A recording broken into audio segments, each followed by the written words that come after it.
인간은 사랑하게 되면은 이해를 합니다.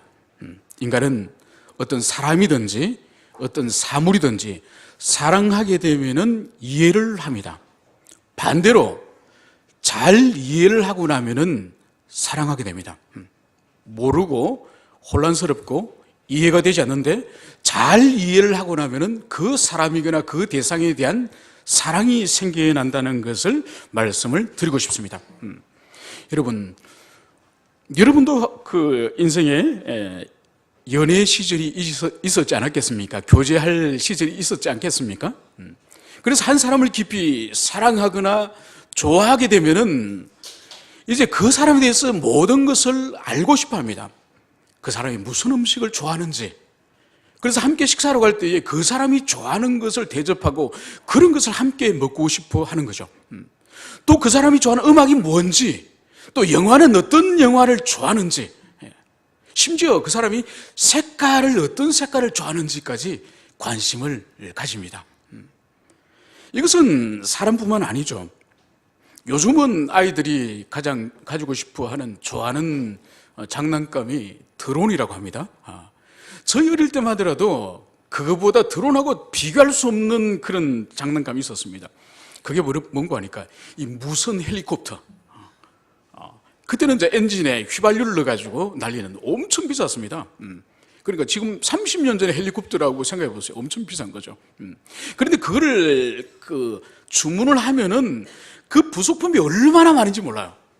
큰 도면 메뉴를 펴놔놓고 그거를 밤을 새면서 며칠을 가지고 그걸 조립을 합니다. 아마 공부를 며칠 동안 부모님이 시키면은 아마 집을 뛰쳐나가겠죠. 그리고 자기가 그 무슨 헬리콥터를 리모컨으로 마지막으로 날릴 것을 생각하면서 몇 날 밤을 그걸 조립을 하는 거죠. 왜냐하면은 좋아하기 때문에. 여러분, 이렇게 사랑하거나 좋아하면은 이해하게 되고 또 잘 이해하게 되면은 이제 사랑하게 되는 것이죠. 이것이 바로 사람이 가지고 있는 그런 원리인 것입니다. 여러분, 예수님의 말씀이 여러분은 어렵습니까? 우리가 요한복음 말씀을 공부를 하면서 예수님의 말씀이 어떤 것 같습니까? 많이 어렵습니까? 오늘 성경은 바로 지금 우리가 아니라 2000년 전에 예수님에게 직접 배웠고 직접 이적을 눈으로 보고 경험한 그 제자들마저도 오늘 성경은 바로 주님의 말씀이 어렵다라고 성경은 기록을 하고 있습니다. 그래서 이 제자들이 이 말씀은 어렵도다. 누가 들을 수 있느냐? 그러니까 주님이 가르치신 그 말씀이 어렵고 이 말씀을 누가 들을 수 있겠느냐? 이 말씀을 한 거죠. 여기서 들을 수 있다는 이 뜻은 귀로 듣는다는 의미가 아니라 그것을 자기 것으로 받아들이고 수납할 수 있겠느냐, 이런 의미인 거죠. 그러니까 이것은 바로 주님께서 22절부터 59절까지 그 가버나움 회당에서 많은 말씀을, 생명과 같이 중요한 말씀을 주님께서 가르치지 않습니까? 그 핵심이 바로 뭔가요? 바로 하늘에서 내려온 떡이 바로 나다. 그래서 내 살을 먹고 내 피를 마시는 자에게는 영생을 얻을 것이고 부활을 얻을 것이다 하는 것이 주님의 가르침의 이 6장의 핵심이죠. 바로 이 말씀이 제자들이 어렵다는 거죠. 그리고 받아들이기 힘들다, 이 말을 제자들이 한 것을 볼 수가 있습니다. 여러분들이 성경을 읽으면은 하나님의 말씀, 복음서의 예수님의 말씀이 어렵던가요? 쉽던가요? 말씀해 보세요. 네, 뭐 어려운 부분도 있고 뭐 쉬운 부분도 있고 여러분 그렇게 말하고 싶죠, 그죠? 맞습니다. 어려운 부분도 있고 또 명쾌하게 쉬운 부분도 있습니다. 그런데 분명히 말씀을 드리고 싶은 것은 성경은 암호가 아니에요. 암호가 아닙니다. 하나님이 성경을 우리들에게 알아보지 못하도록, 깨닫지 못하도록 감추신 암호가 아니라는 거예요. 그럼 주님의 뜻이 뭐냐? 우리에게 깨달아 알게 하고자 하는 거죠. 여러분, 이 성경을 우리는 계시라고 부릅니다. 계시, 그죠? 여러분, 계시가 무슨 의미인가요? 계시가 그것은 바로 감추어진 진리를 드러내는 것이 계시지 않습니까? 그죠? 원래 이 말씀은 하나님 아버지, 창조주 하나님 아버지의 뜻이에요. 여러분, 하나님은 창조주시고 그분은 영원한 그런 신이세요. 근데 우리는 어떤 존재인가요? 이 땅에 있는 유한한 존재예요. 8, 90년 살다가 죽어버리는 그런 우리는 유한한 존재죠. 그렇기 때문에 이 유한한 지상에 있는 피조물인 존재가 창조주 하나님의 뜻을 원래 알 수 없는 존재예요. 타락하기 때문에 더 알 수 없죠. 그렇기 때문에 이 피조물이 창조주 뜻을 알 수 있는 것은 바로 계시라고 하는 이 의미가 보여주는 것처럼, 계시라는 의미 자체가 열개 보일시, 열어서 보여주는 것이 계시예요. 그러니까 우리 편에서 하나님을 열어서 보는 것이 아니라 하나님 편에서 당신을 우리들을 향해서 열어서 보여주는 거예요. 그러니까 계시의 주체는 하나님이시죠. 하나님이 당신의 감춰진 지식 비밀을 우리들에게 보여주는 그것이 계시예요. 그 계시가 기록된 것이 바로 이 성경이고요. 그래서 오늘날 하나님이 어떤 분이신지, 그분이 무슨 일을 행하셨는지를 정확히 알 수 있는 것은 이 성경 외에는 없습니다. 물론 사람들은 꿈을 꾸기도 해요. 구약시대 때도 물론 선지자들이 꿈을 꾸고 환상을 보기도 하고, 그리고 아니면 천사가 직접 구약시대 때 나타나기도 하고, 이런저런 하나님의 직접 나타나시는 현현들이나 그런 계시들이 있었지만은 이제는 그런 계시 없습니다. 그래서 히브리서 1장 1절에서 기자는 이렇게 말씀을 하고 있는 거죠. 옛적에 선지자를 통해서 여러 부분과 여러 모양으로 우리 조상에게 말씀하신 하나님이 이 모든 마지막 날에 아들을 통하여 우리에게 말씀하셨으니, 그러니까 구약시대 때는 선지자를 통하여 꿈으로나 기적으로나 여러 형태의 계시가 있었지만은 마지막 날에 바로 이제는 하나님께서 아들을 통하여서 계시하셨다는 거예요. 그래서 이 계시의 가장 선명하고 찬란한 계시는 예수님이에요. 예수님. 그분 안에 모든 비밀들을 다 주님께서 보여주시는 거죠. 그래서 히브리서 기자는 이 모든 마지막 날에 하나님께서 아들을 통하여 계시하셨다, 이 말씀을 하고 있는 것이죠. 그런데 그 아드님이신 예수님의 말씀이 어려운 부분이 있다는 거죠.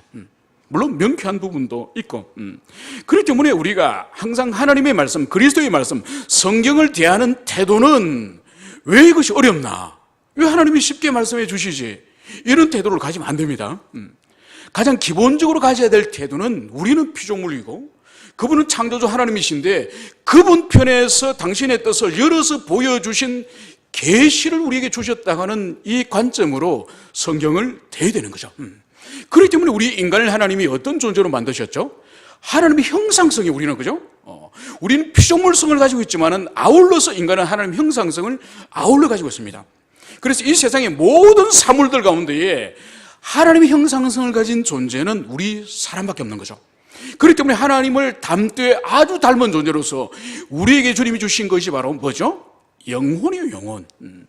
영혼을 모든 다른 생명체들에게는 영혼이 없습니다. 우리 인간에게는 영혼을 주셨으니 이 영혼의 기능의 핵심적인 기능이 바로 뭘까요? 바로 인간의 이성, 지성이에요. 지성. 주님이 우리에게 당신의 계시를 주신 형태가 바로 뭔가요? 문자예요. 문자. 문학적인 그런 장르를 통해서 성경 말씀을 우리에게 주신 거예요. 어떤 상징적인 기호나 음악이나 멜로디나 어떤 아이콘이나 우상 형태로, 형상 형태로 주신 것이 아니에요. 하나님이 당신의 뜻을 우리에게 깨닫게 하신 것은 문학의 형태, 문자의 형태를 통하여서 우리에게 주신 거예요. 이거는 뭔가 하니까 우리에게 하나님의 형상성으로서 이성과 지성을 주셨기 때문에 주신 이 지성을 사용하여서 하나님의 뜻을 깨닫고 그 뜻이 무엇인지 알고자 헌신하라는 거예요. 그렇기 때문에 기독교 신앙 안에서 지성을 헌신하지 않는 사람은 기독교 신앙 안에서 진보가 있을 수 없습니다. 조금만 어려운 말씀만 부딪히면, 조금만 어려운 설명을 하면은 그냥 마음을 닫아버리면은 이거는 참된 신앙이 아니라는 거죠. 비교를 하나 들어볼까요?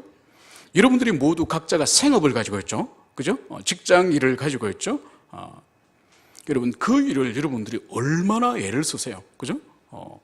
그 일에 밤낮으로 매여 있을 수도 있지 않습니까? 밤에도 부르면 나가기도 하고, 얼마나 매여 있습니까? 여러분, 그거는 여러분의 인생 가운데에 이 지상의 떡을 제공해 주는 그런 의미로서 직장의 의미가 있죠. 그죠? 물론 더 이상의 의미도 있지만은, 여러분 그 하루에 소요하는 시간과 마음과 정성을 다하는 것에 비하여 여러분 하나님의 계신 말씀을 탐구하고 말씀을 알고자 하는 그 노력이 과연 몇 분의 1이 되나요? 10분의 1은 되나요? 여러분 10분의 1만 시간과 마음을 헌신하면 여러분 엄청난 경건한 하나님 말씀에서 진보를 가지는 그런 신자가 될 거예요. 그래서 호세아 말씀에서 여호와를 알자 힘써 알자, 너희들이 여호와의 말씀을 버렸으므로 나도 너희의 자녀를 버리노라.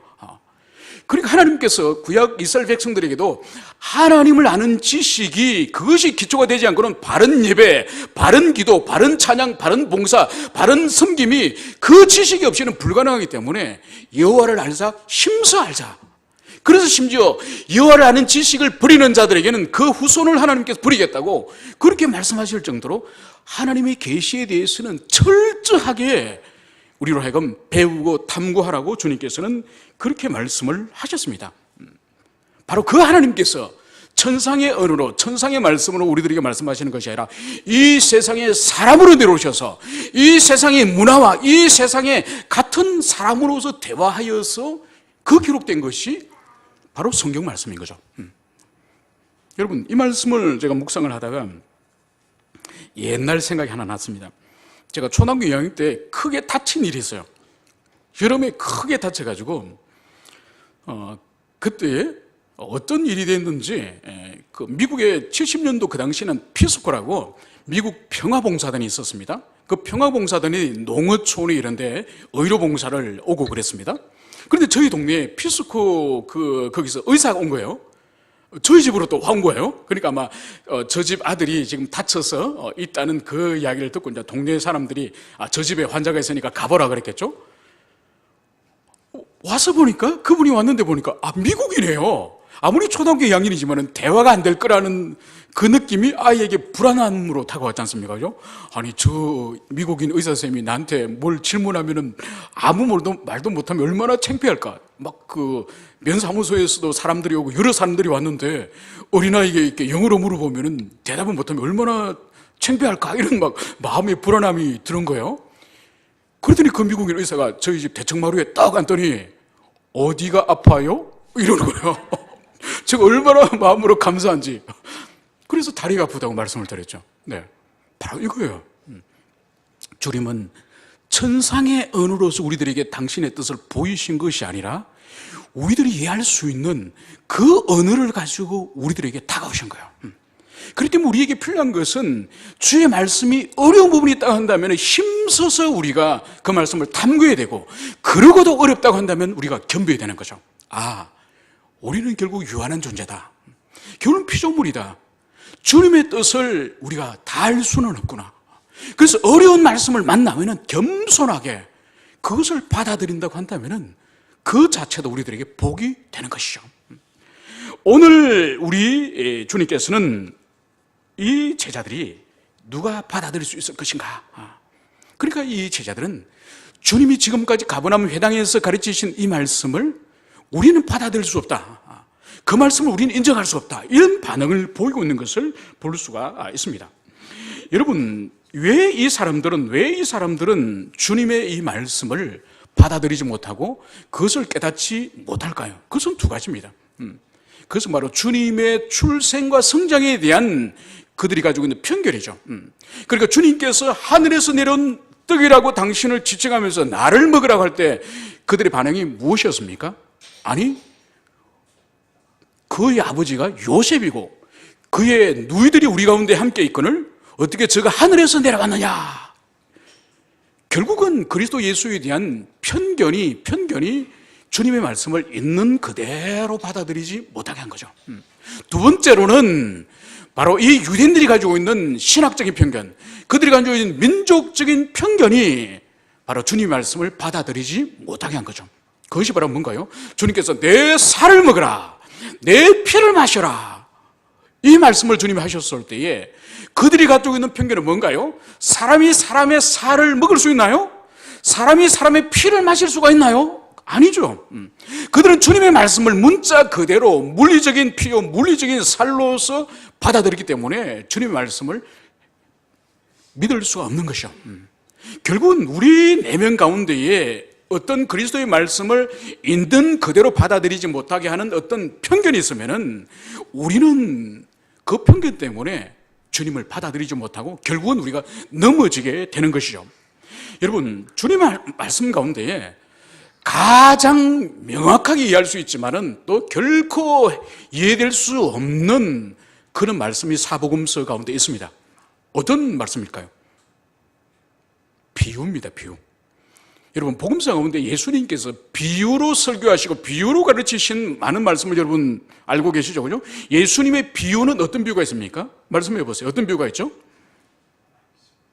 씨 뿌리는 비유. 네, 또 겨자씨 비유도 있죠. 그죠? 겨자씨 비유. 또 뭐가 있습니까? 열처녀 비유. 탕자 비유. 그죠? 진주 비유, 그물 비유. 비유가 있습니다. 그죠? 비유는 이중적인 의미를 가지고 있어요. 왜냐하면 그리스도 안에 있는 자들, 제자들에게는 이 비유라고 하는 것은 가장 사물과 자연 현상에 있는 것을 그 팔레스타인 사람들에게 가장 명확하게 깨닫게 하여서 진리에 도달하도록 하는 것이 바로 이 비유예요. 그러니까 씨 뿌린 비유. 그 이스라엘 백성들이 살아가는 그 지역에 농경을 하는 사람들에게 있어서는 농부가 씨를 뿌린다는 의미는 정확하게 하는 거죠. 그래서 그 씨가 길에 떨어지느냐, 아니면 돌짝밭에 떨어지냐, 아니면 가시덤불 가운데 떨어지냐, 아니면 아주 기름진 옥토에 떨어지냐, 그거에 따라서 동일한 씨앗이지만은 씨앗의 운명이 장차 달라진다는 것을 그 말씀을 듣는 사람들은 다 아는 거죠. 여러분, 길에 떨어지면은 새들이 와서 금방 새의 먹이가 됩니다. 돌짝밭에 떨어지면은 그 돌밭에서 말라 죽습니다. 가시밭에 떨어지면은 싹을 틔우지만은 가시의 기세에 눌려가지고 열매를 맺지 못해요. 옥토에 떨어지면은 30배, 60배, 100배의 결실을 맺는 거죠. 그리고 주님의 이 설교 말씀, 이 씨 뿌린 비유를 들을 때는 그리스도 안에 있는 자는 이 의미가 무엇이다, 명쾌하게 주님이 가르치시고자 하는 그 진리와 교훈을 깨닫는 거죠. 그런데 그리스도 밖에 있는 자들에게는 이 명쾌한 이 씨 뿌린 비유, 겨자씨 비유, 열처녀 비유, 이런 것들을 주님이 주시는 그 교훈에 이르지 못하는 거죠. 오히려 엉뚱한 소리를 하는 거죠. 여러분, 이것이 예수님께서 비유를 주신 목적이에요. 그래서 예수님께서 마가복음 4장 12절에서 이렇게 말씀하시는 거죠. 바로 그들로 보기는 보아도 알지 못하며 듣기는 들어도 깨닫지 못하게 하여 돌이켜 죄 사함을 얻지 못하게 하려 함이라. 그러니까 그들로 하여금 함께 설교를 듣고 함께 예수님이 가르치는 바를 눈으로 보고 듣더라도 그들로 하여금은 보아도 깨닫지 못하고 들어도 돌이키지 못하도록 하기 위해서 비유를 주셨다, 이 말씀을 하시는 거예요. 여러분, 여기는 매우 두려운 말씀이에요. 이 말씀은. 왜냐하면 비유는 그리스도 안에 있는 자는 명쾌하게 깨달았어. 이것이 진리다, 이것이 주님 말씀이 이렇게 깨달을 수 있는 특별한 그런 가르침의 방식이지만은 그리스도 밖에 있는 자들에게는 주님이 비유로 가르치면은 함께 그 자리에 앉아서 함께 말씀을 듣고도 못 깨닫는 거예요. 깨달을 수 없는 거예요. 그러니까 주님께서 비유를 주신 것은 그리스도 밖에 있는 자들, 즉 구원을 주식으로 작정되지 않은 자들, 구원 밖에 있는 자들에게는 깨닫지 못하도록 일종의 방벽을 친 거예요. 방벽을. 여러분, 그래서 하나님의 말씀을 여러분들이 하나님의 교회에 나와서 집중하여서 잘 들을 때 깨달아진다는 것은 이건 엄청난 하나님의 은혜예요. 여러분들이 그런 은혜가 있습니까? 여러분들이 성경을 읽거나 아니면 어떤 경건서적을 읽거나 안 그러면 설교를 듣거나 그럴 때 주님의 진리 말씀이 잘 깨달아지고 있습니까? 그러면 여러분들은 외인이 아니라 그리스도 안에 있는 자예요. 그리스도 안에 있는 자예요. 그러니까 여러분들이 진리 말씀을 들을 때에 깨달아지면은 마음속으로 주님을 향하여 큰 감사와 찬양을 드려야 돼요. 그렇지 않은 자는 아무리 이해하고 분석을 하고 깨달려 하더라도 자기 생각대로 자기 마음대로 해석을 할 수는 있지만은 성령이 주시는 메시지에 이를 수는 없다는 겁니다. 오늘 결국은 이 주님의 말씀이 어렵다고 이렇게 여겨진 사람들은 오늘 결국은 여기서 수군거렸다, 수군거리는 사람이 되었다. 오늘 성경은 여기서 말씀을 하고 있습니다. 여러분, 이 수군거리다는 이 헬라어 공기조라고 하는 그 단어는 이것은 동물들이나 곤충들에게 예컨대 비둘기가 함께 비둘기가 많이 모여가지고 구구구구 노래를 부르지 않습니까? 그죠? 그때 비둘기의 구구대는 소리나 안 그러면 벌들이 많이 모여가지고 벌들이 붕붕거릴 때 바로 이 공기조라고 하는 이 단어를 사용해요. 이것은 또다시 구약에서 이스라엘 백성들이 출애굽해가지고 광야에서 바로 주님께서 광야를 인도하실 때에 모세와 아론을 통하여 인도하였지 않습니까? 그때 모세와 아론에 대하여서 비방하고 회방하는 그 사람들에게 이게 또 사용됩니다. 바로 그 사람들이 오늘 우리 주님을 따르던 무리들에게도 바로 이런 반응이 나오는 거죠. 수군거림. 여러분, 그래서 이 수군거리는 사람을 향해서 주님이 하신 말씀이 바로 뭔가요? 너희에게 걸림이 되느냐. 결국은 이 수군대는 사람들, 이 뒤에서 수군대는 이 사람들이 주님 눈에 볼 때는 걸려서 넘어진 자라는 거예요. 여러분, 걸려서 넘어진 자라는 의미가 여러분 이해하십니까? 시험에 들어서 넘어진 자를 말하는 거예요. 시험에 걸려서 넘어진 자. 여러분, 그래서 결국은 모세 시대 때나 예수님 시대 때나 어느 시대든지 공동체 안에는 이런 자들이 있을 수 있습니다. 그러니까 하나님의 말씀을 분명하게 깨닫지 못하고 그래서 영적으로 걸려서 넘어져서 수군되는 자들이 있을 수 있습니다. 바로 주님은 그것을 오늘 여기서 지적을 하고 있는 거죠. 그래서 어느 시대든지 진리의 말씀 앞에서 사람들은 두 가지 반응을 합니다. 그 말씀이 선명하면 선명할수록 두 가지 반응을 하는 거죠. 바로 한 가지 반응은 그 말씀에 깊은 감화를 입고 자기를 돌아보고 자기를 성찰하여서 참여하고 주님과 다시 연합되어지는 그런 역사가 일어나기도 하고, 또 어떤 사람은 그 말씀에 대해서 반감을 가지는 거예요. 받아들이지 못하는 거죠. 그러면서 그 사람은 그 말씀으로부터 튕겨져 나가는 사람들이 있습니다. 그 대표적인 신뢰가 사도행전에 보면 잘 등장하는 거죠. 사도 베드로가 오순절 성령 강림 이후에 하나님의 말씀을 가지고 그리로 나가서 복음을 전파할 때에 예루살렘에 거기 모여있던 사람들의 반응이 어땠습니까? 베드로가 너희들이 그리스도 예수를 십자가에 못 박았다 이 말씀을 전할 때에 사람들이 자기 가슴을 치고 형제들아 우리가 어찌할꼬 이렇게 통해 자복을 합니다. 그때 베드로가 너희들이 회개하고 예수를 믿어라 이렇게 선포를 하는 거죠. 바로 그때의 회중들은 선포되어지는 진리에 자기를 참여하고 자기를 성찰하고 회개하고 그리스도를 영접하는 역사가 일어납니다. 여러분, 비슷한 상황인데 스데반 집사가 사도행전 7장에 가면은 설교를 또 예루살렘 거리에 나가서 설교를 합니다. 그때도 강력한 설교를 하죠, 그죠? 그때 회중은 어떤 반응을 보이죠? 바로 그때 회중들은 돌멩이를 가지고 설교자인 스데반을 돌로 쳐 죽입니다.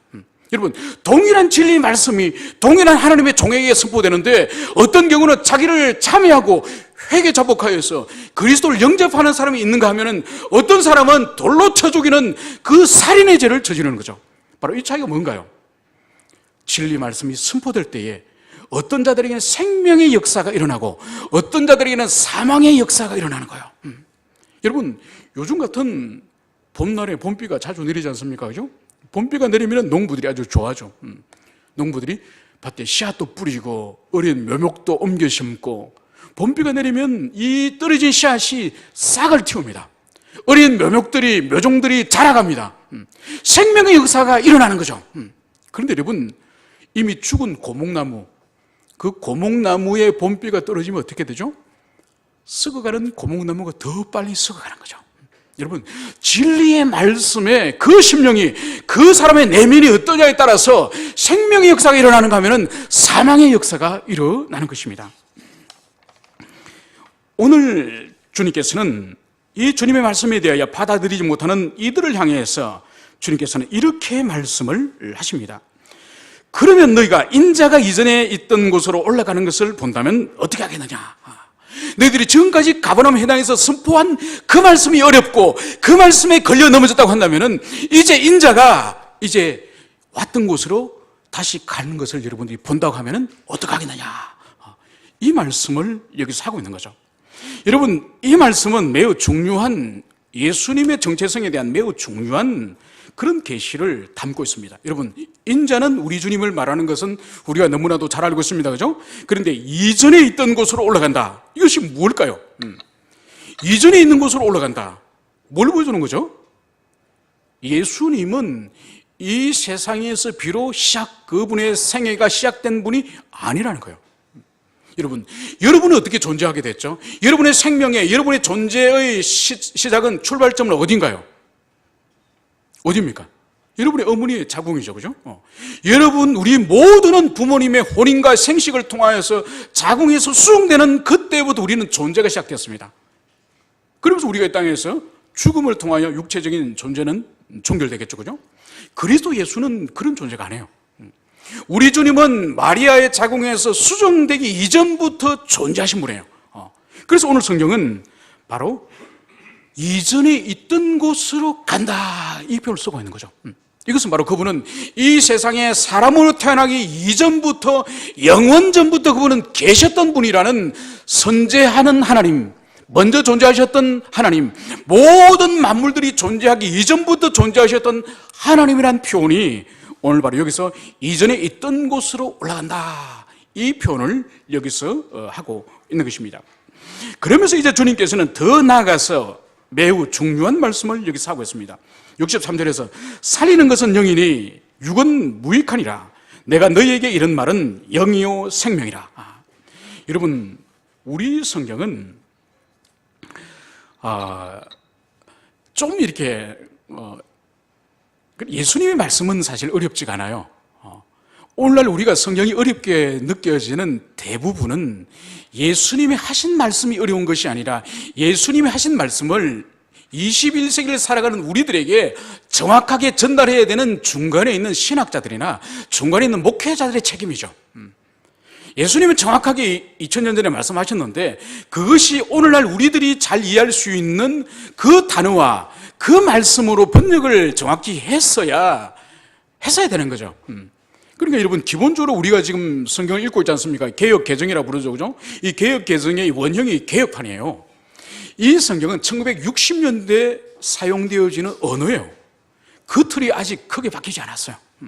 그러니까 50년 전에 서울 경기 지역에서 사용되어지는 그는 표준말로 번역된 성경을 50년 후인 지금도 조금씩 변화는 있지만 근본적인 이 번역이 잘못된 거예요.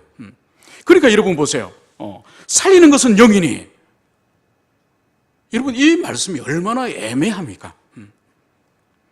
그러니까 오늘날 우리가 쉽게 이해할 수 있는 번역으로 할 경우에는 이것은 바로 생명을 주시는 분은 성령님이시다, 이것이 정확한 번역이에요.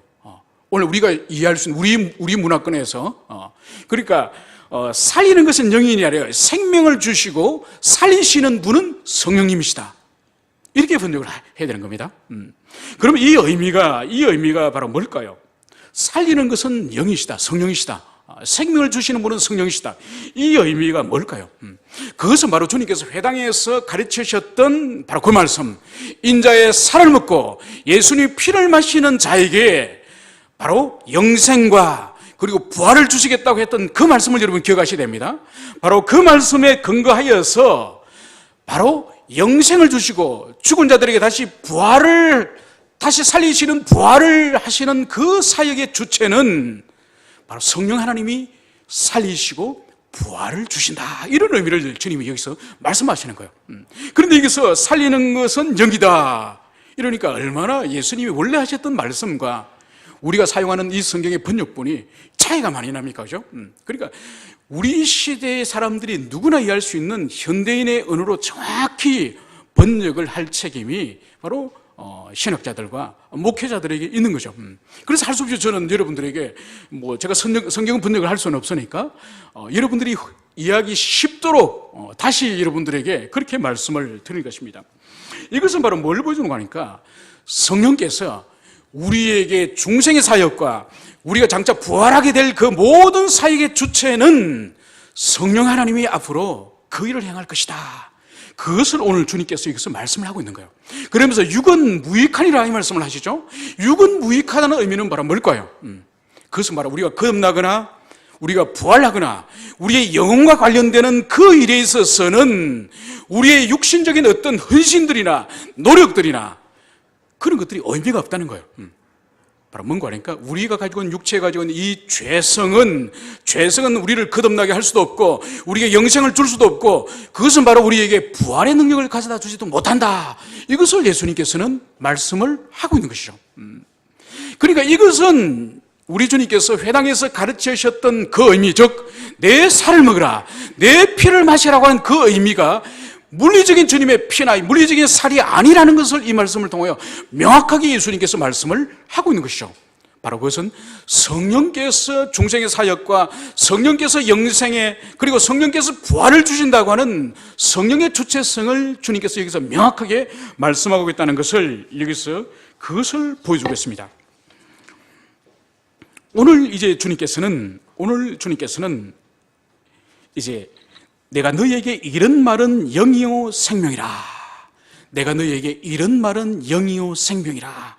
이 말씀을 여기서 하고 있습니다. 이것은 바로 뭔가 하니까 예수님의 말씀이 도대체 어떤 것인지, 예수님의 말씀이 과연 우리가 어떻게 받아들이고 예수님의 말씀을 어떻게 여겨야 될지 그것을 주님은 명확하게 여기서 말씀을 하고 있는 것이죠. 여러분, 앞에서 설교하는 제 말은 사람의 말 중에 하나요.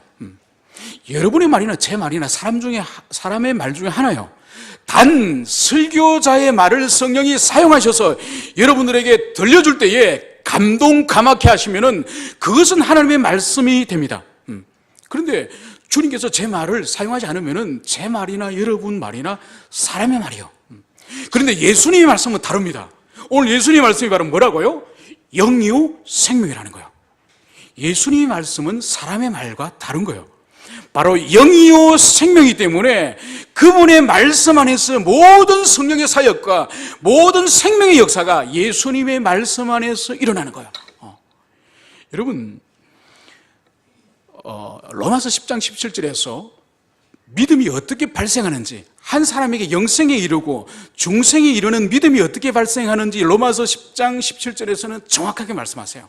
믿음은 들음에서 나며, 이 귀로 듣는 들음에서 나며, 들음은 바로 그리스도의 말씀으로부터 말미암니라. 바로 그리스도의 말씀을 들을 때에 바로 중생을 가져오는 그 믿음이 일어난다는 거죠. 여러분, 그러니까 우리 사람들의 말이나 심지어 설교자의 말과 비교할 수 없는 그리스도의 그 말씀은 영생과 생명을 주시는 그 말씀이라는 것을 예수님은 여기서 분명히 그 말씀을 하고 있는 것이죠. 여러분, 그래서 생명의 말씀인 이 주님의 말씀이, 성경의 말씀이 하나님의 교회 안에서나 가정 안에서는 끊임없이 이 말씀을 탐구하고 이 말씀을 듣고 이 말씀을 붙잡아야 되는 그것을 보여주는 거죠. 여러분, 우리 종교교육자들의 선배들이 가장 중요시하는 교리 중에 하나가 꿈베러보라고 하는 교리가 있습니다. 꿈베러보. 바로 성령은 진리와 함께 역사하신다. 그러니까 오순절계통이라든지 오늘날도 은사주의라든지 신비주의자들은 말씀과 전혀 상관없는 꿈을 꾼다든지 아니면 이빨이 금요빨이 된다든지 아니면은 환상을 체험한다든지 여러 가지 그런 기적을 체험한다고 그들은 주장합니다. 그러나 우리 종교교의 구회인 우리 개혁자들은 그런 것들을 신뢰하지 않습니다. 바로 성령의 역사는 말씀과 함께, 말씀이 있는 곳에 성령의 역사가 일어난다고 우리는 꿈베러보의 그 교리를 굳게 붙잡습니다. 여러분, 이 하나님의 말씀이 얼마나 위대하게 역사하는지는 우리 한국 교회의 초기를 보더라도 알 수 있습니다. 여러분, 평양에 저널 셔먼호가 들어와서 평양 시민들에 의해서, 관군들에 의해서 불태움을 당한 사건을 여러분 아실 겁니다. 그때에 그 배에서 탈출한 선교사가 토마스 선교사죠, 그죠? 그 토마스 선교사 그분이 그 저널 셔먼호 미국 상선을 함께 타고 와서 대동강에 올라왔지 않습니까?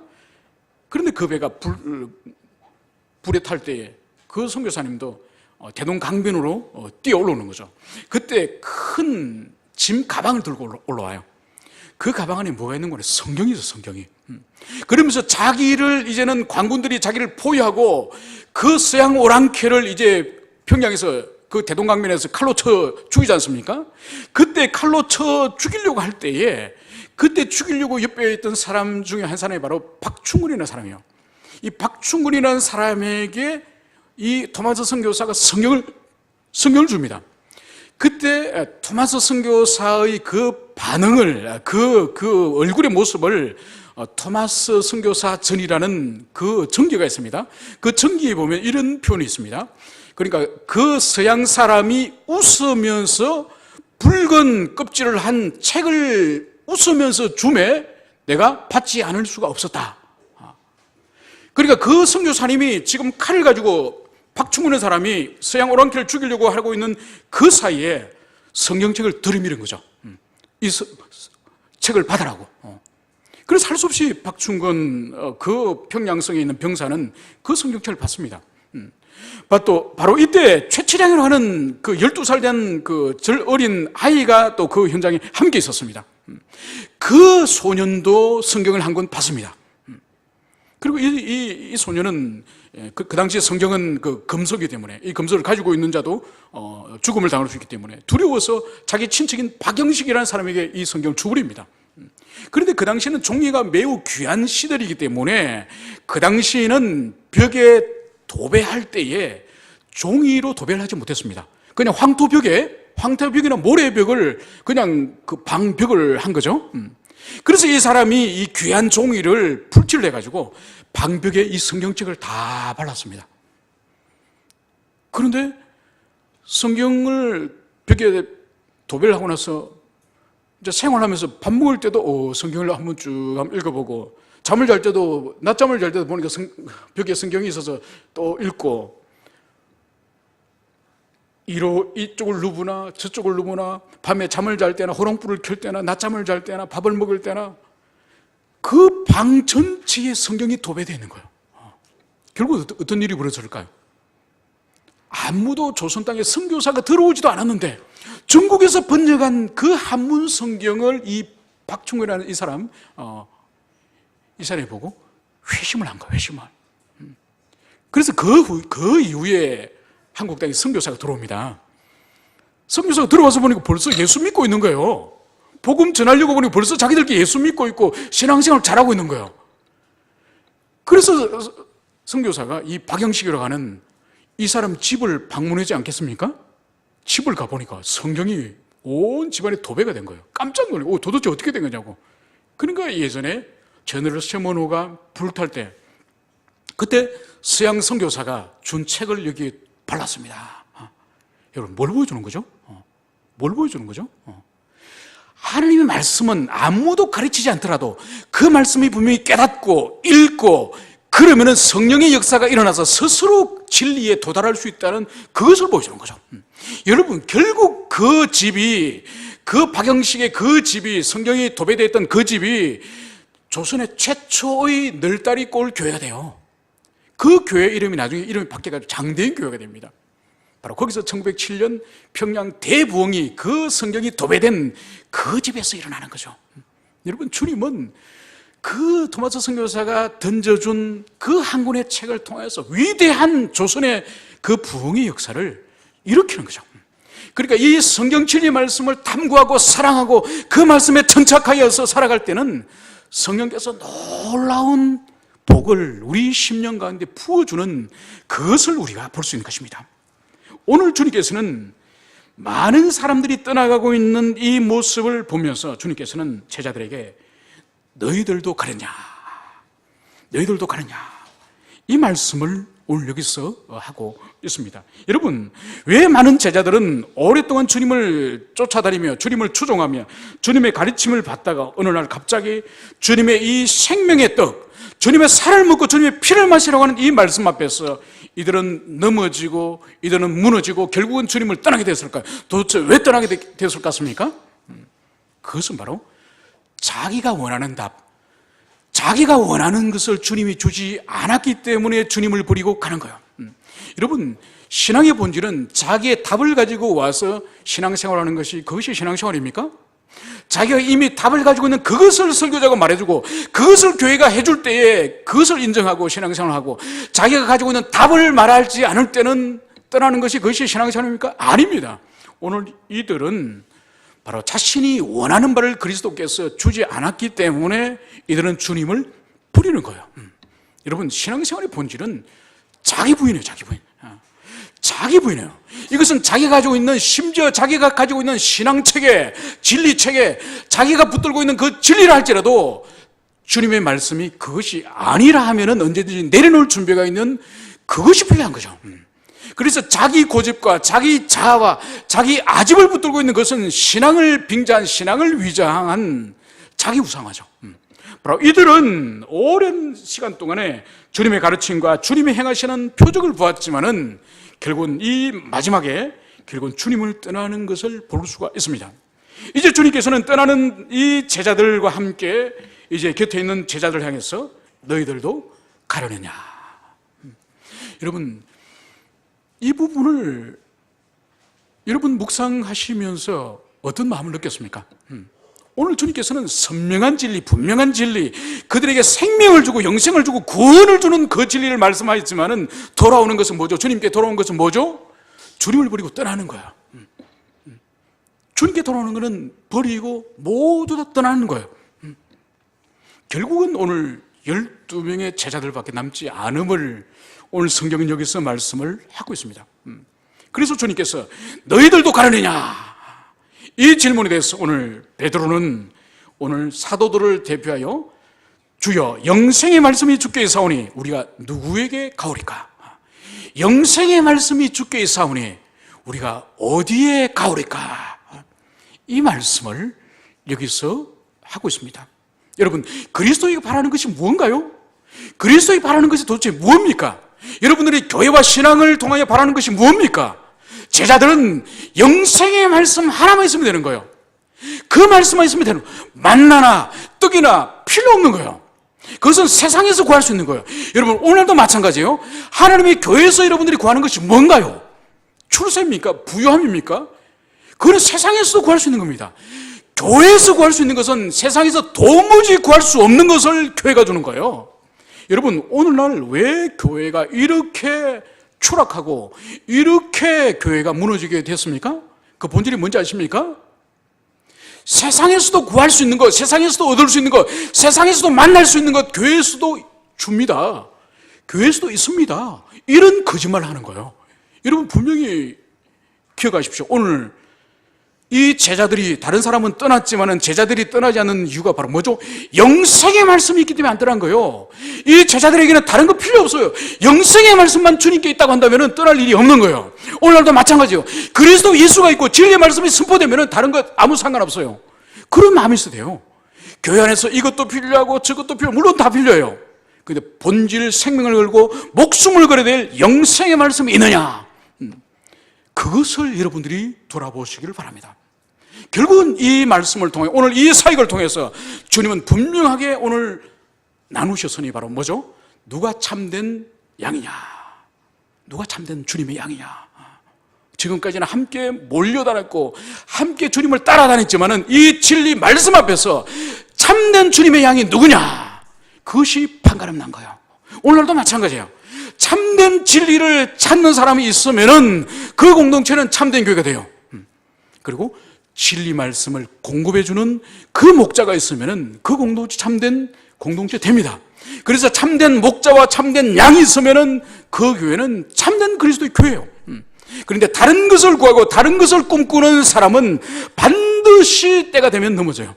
반드시 때가 되면. 오늘 여기에 12명의 사도들 외에 결국은 그들이 오랜 세월 동안 주님을 쫓아다니면서 주님의 참된 제자인 것처럼 나타내 보였지만은 결국은 이 말씀 앞에 아닌 자들은 넘어졌던 것처럼 바로 여러분들도 한 분 한 분 여러분들이 진정으로 하나님의 교회 안에서 여러분들이 진정으로 그리스도께 원하는 것이 무엇인지를 그것을 깊이 돌아보십시오.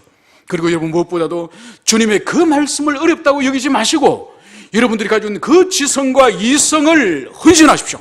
그래서 더 힘써서 진리 말씀을 깨닫고 배워서 그래서 자신을 그 진리 말씀에 합치시켜서 예전보다 더 온전한 성도가 되시기를 간절히 축원을 드립니다. 함께 기도합시다.